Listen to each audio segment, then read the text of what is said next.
continuing on the subject of mesonets, we'll next have Austin Clark talking about the South Alabama mesonet.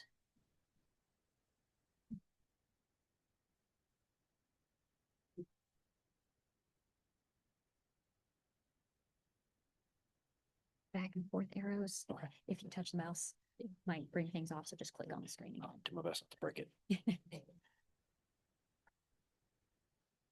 All right. Good afternoon, everyone. Yeah, I'm just going to give an overview here of some of the work we've been doing at the South Alabama Mesonet recently. And a big part of this is I want to thank the National Soil Moisture Workshop from last year for encouraging, me to kind of pursue some of the soil moisture work that we've been doing as part of our upgrade process. So anyway, if you're not familiar with the Mesonet, and I'm pretty sure most folks in here are, but I always like to go over it anyway. Generally speaking, a Mesonet is just a network of, automated weather stations, generally close together, and they're typically research-grade instrumentation. Ours happens to be mostly in southern Alabama, but we do have a few sites in Mississippi and one in Florida as well, collecting multiple meteorological variables along a 10-meter tower, similar to the ones that you've seen previously, and I'll show a couple of ours as well. We're in the process right now of upgrading our network and expanding the number of stations that we have into the state.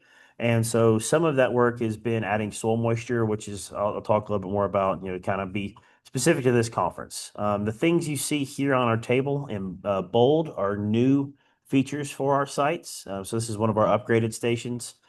We've added more temperature and humidity. So we have 2 foot and 5 meter now to supplement 2 meter and 10 meter. We also have 2 meter and 10 meter wind speed, wind direction. We're currently in the process of adding a handful of 20-foot wind speed, wind direction indicators as well, which are not shown here. But that's to supplement and support our Forest Service folks. And then we have solar and blah blah blah. But the main thing we're going to focus on for here is precipitation and of course our soil moisture, soil temperature sensors, which are our Teros 11s. So this is some of our upgraded instrumentation that we've added on, and this is one of our new sites that we built in at the Hyundai Motors Manufacturing, Alabama, which is just off I-65. And so if you ever driving down the state and you see a nice big shiny tower over there, that's ours. And let's see if that sort of worked. But the idea is that we're trying to add on to our capacity and capability. And one of the big needs that we needed in Alabama was soil temperature and soil moisture. And so we're trying to complement the Alabama Climate Reference Network that already exists. And we're adding these Teros 11s at a number of different depths, 5, 10, 20, 50, 75, and 100.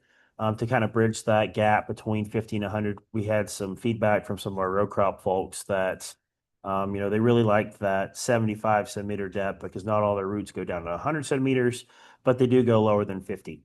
And yeah, here's some of our install process using the Teros borehole install tool. And we kind of cheat a little bit. We use a power auger to get down to the depths that we need. Not a big fan of fighting clay with a manual auger too much. But that's generally our install process, and we record every minute and post those to our website. So as of right now, all the stars that you see on this map are stations that have been upgraded with soil temperature, soil moisture.